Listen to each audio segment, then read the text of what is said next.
Now that I'm looking at this, it actually appears that we are actually running Dragon Breath variants on this Giratina, not Shadow Claw. Darn it, I suck.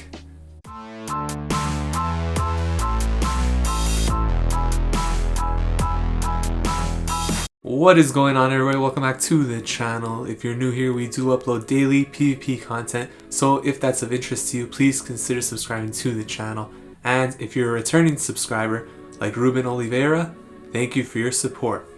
In today's video, we are going to be taking a look at some matches using Articuno in the lead spot. So first matchup here is against Pogo Gotham, and with the GBL currently disabled, obviously we are going to be digging deep into some older matches that we have recorded.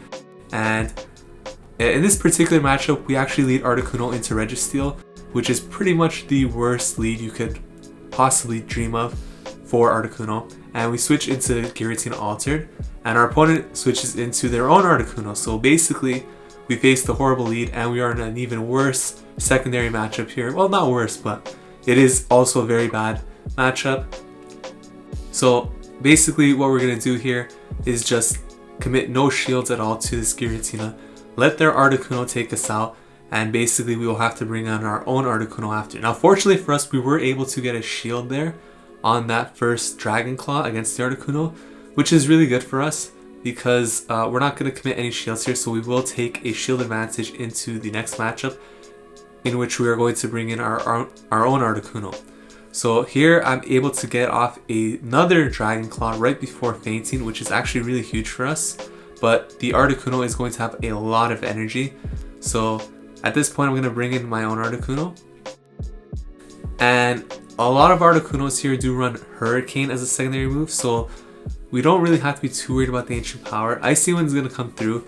And as you can see, Icy Wind actually does quite a bit of damage to Articuno still. But the debuffs don't really matter because I know he's going to bring in Registeel, and I'm going to switch out of this matchup anyways once the Registeel comes back in. So I'm totally fine with it. I am fishing for the boost here because at this point, we know that his team has countered 2 of our Pokemon already. So if we get the boost, that'd be great. But we would have to switch out anyways once the Registeel comes in. So the boost is kind of pointless. But anyways, the Registeel does come in, has energy. We switch out into Swampert to catch this, which is great because we get to preserve his shield. Focus Blast is still going to hurt, but totally fine. And their own Swampert comes in, and this is actually a pretty good situation for us because we have 2 shields to 1 and we have an energy lead. So as long as I can commit both of my shields here, or well, preferably we would not want to commit both, but let's see what happens. So I'm going to shield this first Hydro Cannon here, and we are going to beat this Swampert to the next Hydro Cannon. Now the main problem here is that this is going to get the shield, which is great, but will we be able to beat it to the next Hydro Cannon? And realistically we will not, as you can see. So what does this mean? This means we have to shield here, but I'm going to have to throw another Hydro Cannon, and our switch timer is almost up. So we have to get off this Hydro Cannon here before he gets to his own, which we were able to do. If he had actually switched out into the Registeel there to catch this, it may have changed the game possibly. But the Swampert actually goes down, which is huge for us. And now I have to farm up a lot of energy and switch into the Articuno to catch this charge move, because he could farm down, but it would take a long time. And it might even time out if he tried coming into a farm down, because Icy Wind would just spam and we'd win 2 Pokemon to 1. So what I'm doing here is lowering the attack. And as soon as he uses his energy, he's not going to have enough energy for a second charge move. So hopefully this KOs, and then we bring back in the Swampert and we will be able to beat it to the Earthquake, which in this range should be enough to KO.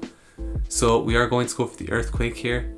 And basically being able to stall out that timer in the Swampert mirror match allowed us to bring in the Articuno, preserve this energy on the Swampert to come back in here with our own Swampert and end up taking that game. So GG's there. And ADG17 is up next. So basically in this video I decided to go through a bunch of battles and pick out matches that were very interesting or had very difficult leads to come back from, and just analyze how we sort of play those. So here you can see it's another Registeel lead. So I'm going to do the same thing, switch into the Giratina Altered form.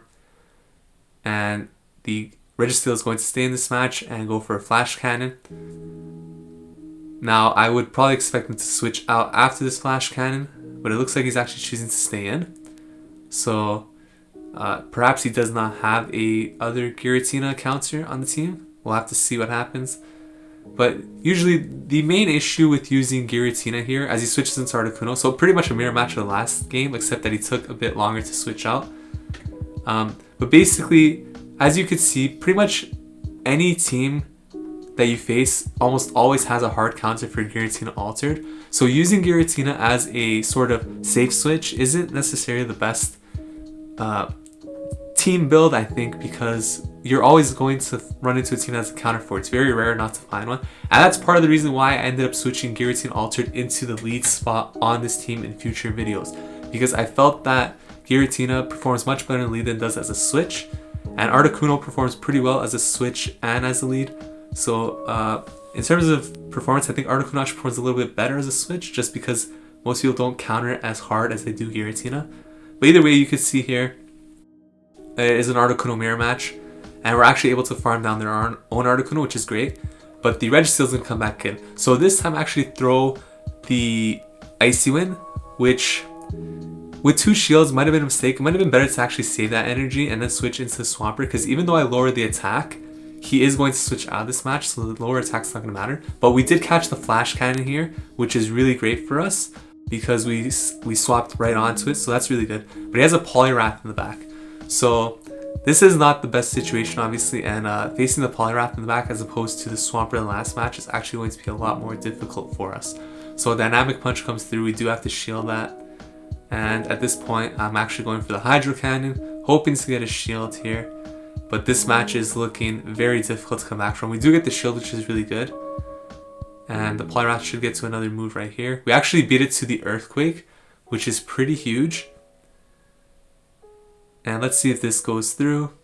It's shielded again, so he's actually saving all of his health on the Poliwrath using those shields. And this is going to be very difficult to come back from, to be honest. And now he does hit us with the Ice Punch, which would still do a decent amount of Swampert. We're going to switch into the Articuno. And at this point, the match is pretty much over. The opponent actually made a great decision there by farming up energy onto the Poliwrath to have a charge move ready for when it comes back in. So at this point, the match is pretty much over. Even if we were somehow miraculously able to beat the Registeel here with the Articuno, there's pretty much no way that we could then beat the Dynamic Punch, or rather the Poliwrath with whatever it's using in the back, because it has so much health still. The Swampert is way too low, and they're both running mud shots, so they're going to get to the chargers roughly around the same time.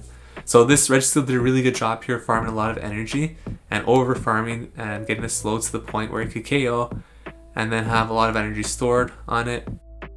And here, honestly, our only win condition, even though it wouldn't work, was probably to commit to a farm down.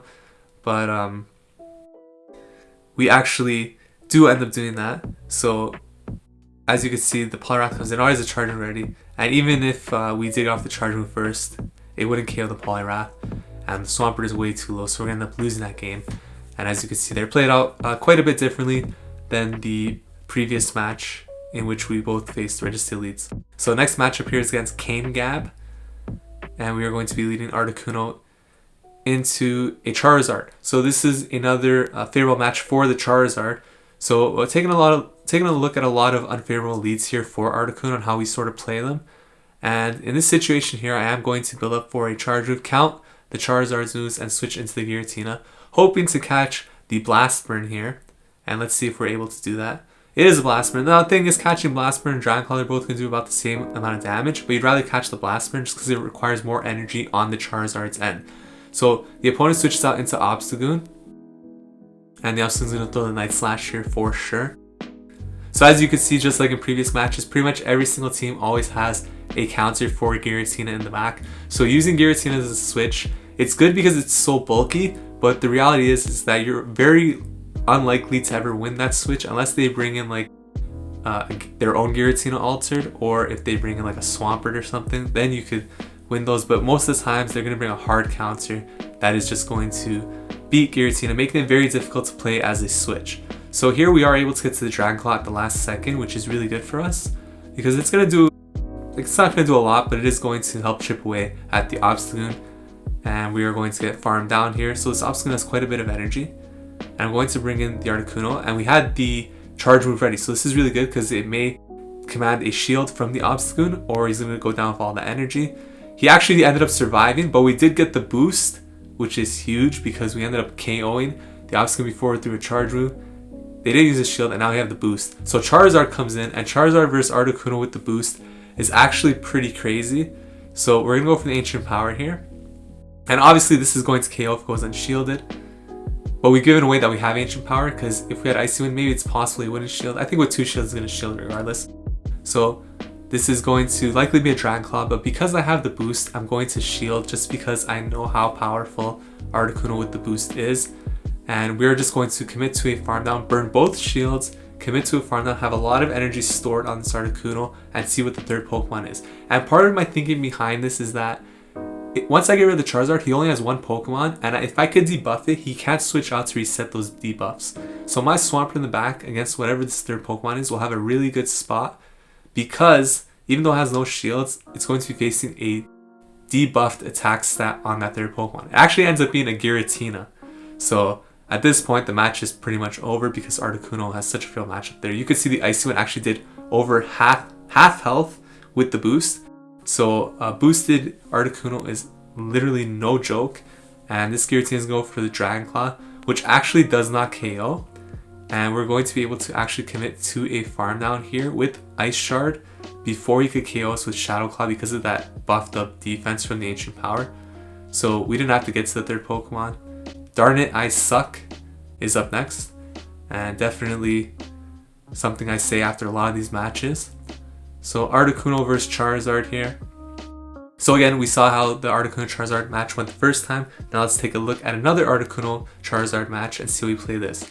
So it looks like I'm going to do the same thing here. Build up for a charge move and switch out into the Giratina to catch this attack. Obviously we're hoping for the Blast Burn, but in this case I actually go for the Dragon Claw. And I'm not hoping for the Blast Burn because of the damage. I'm hoping for the Blast Burn because it requires more energy, and that Charizard will have less energy in the back if it goes for the Blast Burn. So they actually switch into Togekiss, and as you can see here, like I've said, everyone runs a counter for Giratina, making it very difficult to use Giratina as a switch.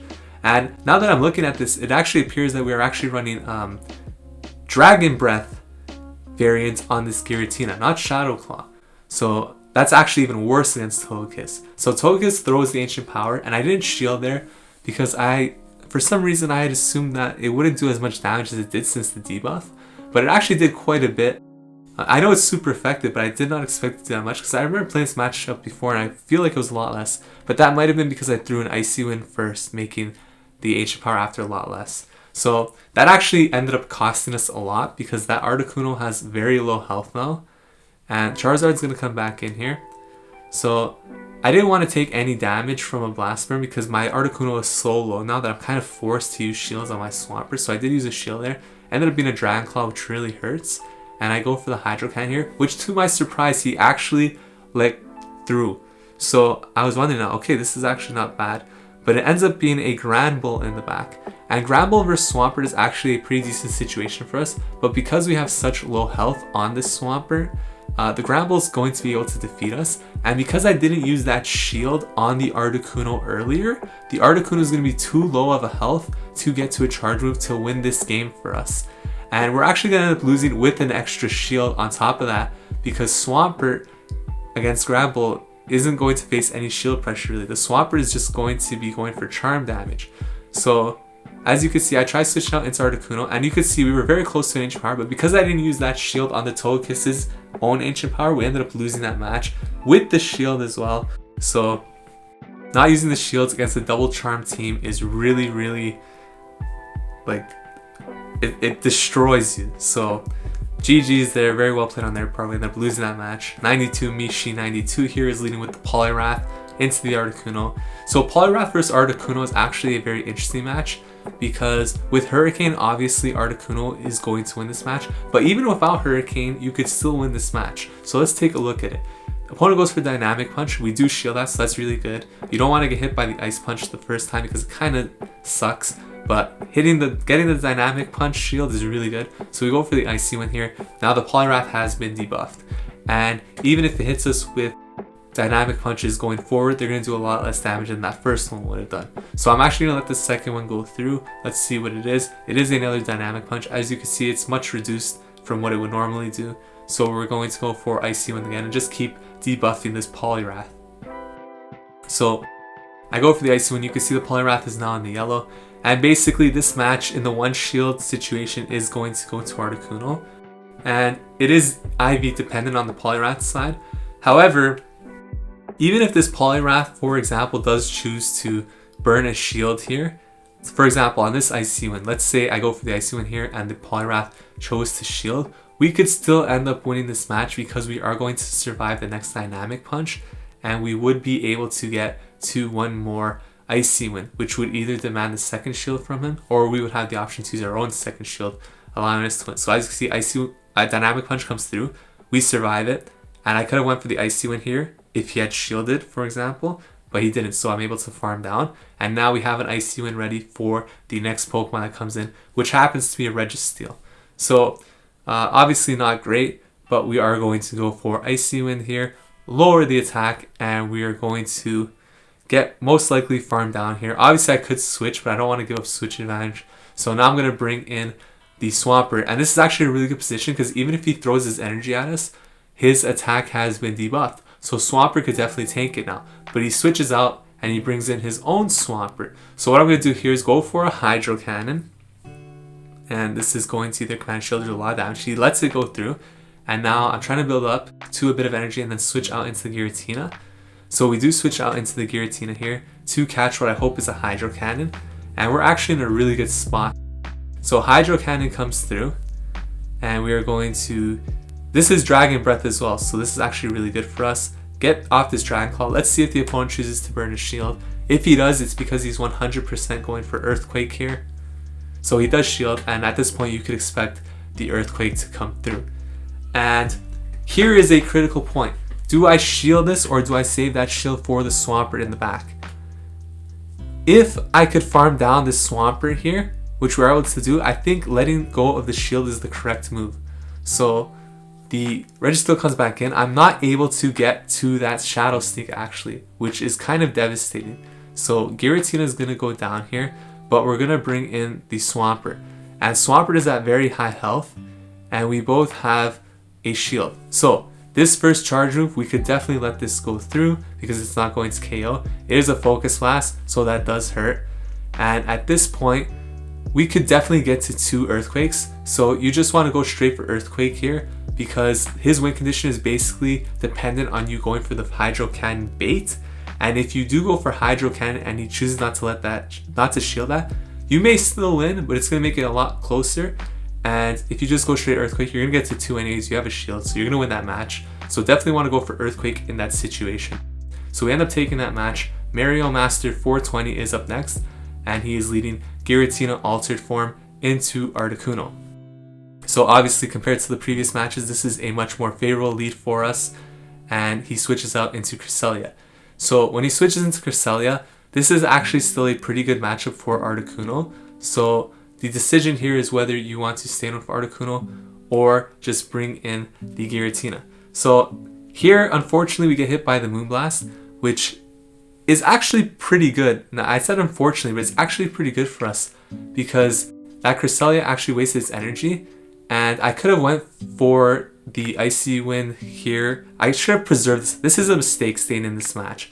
I should have switched out as soon as he went to the Moonblast into Giratina, because what I've done here is I brought in Giratina very late, and at this point, what this is going to allow is for him to actually switch out of this Cresselia matchup if he wants back into his own Giratina, or allow the Cresselia to go down, but then bring in his own Giratina, and he will be able to defeat my Giratina. Then I'll have to bring back in the Articuno. But I think delaying that switch really was a mistake. So I go for the Shadow Sneak, he lets it go through. And he actually survives, that's devastating. Because now he's going to get off this extra Moonblast. Has been debuffed twice, so not the worst thing in the world. But that really took out a chunk. And it's going to make it a lot easier for his Giratina to come back in now and farm down our own Giratina. And let's see if he's running Dragon Breath. He is running Dragon Breath, so this is even worse for us. Thankfully, we do get to a Dragon Claw, which is going to apply pressure onto their own Giratina. I would not expect the shield here though, because he knows the Articuno is going to come back in, and he does want less health available on his Giratina for us to farm down. So Giratina comes back or Articuno comes back in here, and I'm actually going to shield this Dragon Claw just because I want to preserve some health on my Articuno, knowing that, well, he actually switched out, which is a little bit unfortunate, but I'm going to go for the Icy Wind here, debuff this Escavalier, and this is actually a pretty tricky spot. I would expect to switch into the Swampert now because we want to have health for that Articuno in the back against the Giratina. So I built up a bit of energy trying to get to the Icy Wind for that Giratina, but I was not able to do it, which is quite devastating. And now I actually have to let this Articuno go down because I did not want to go down 2 shields to 0. So we're in a really tough spot now. Gonna go for Hydro Cannon, and this matchup is going to be very dependent on whether or not we call the Drill Run bait versus the Mega Horn. So we get the first shield out of the Escavalier there, and if this is a Mega Horn, it's going to KO. So I do choose to shield, and it actually ends up being a Drill Run. So now this match is very dependent on whether we could get to 2 Hydro Cannons or not before we could get to a Mega Horn. He actually switched out into Giratina, and this is not good for us because Hydro Cannon is going to come through. It does not KO.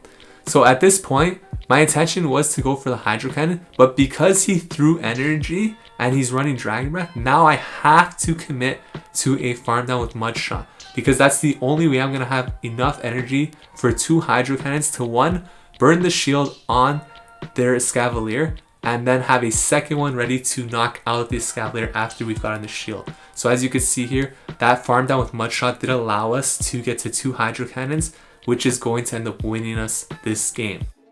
So very well played by the opponent and very tough matches there. Hope you guys enjoyed that video. So if you guys enjoyed this video, please consider leaving a like, commenting, subscribing to the channel. Thank you guys so much for watching. I'll see you in the next video. Take care.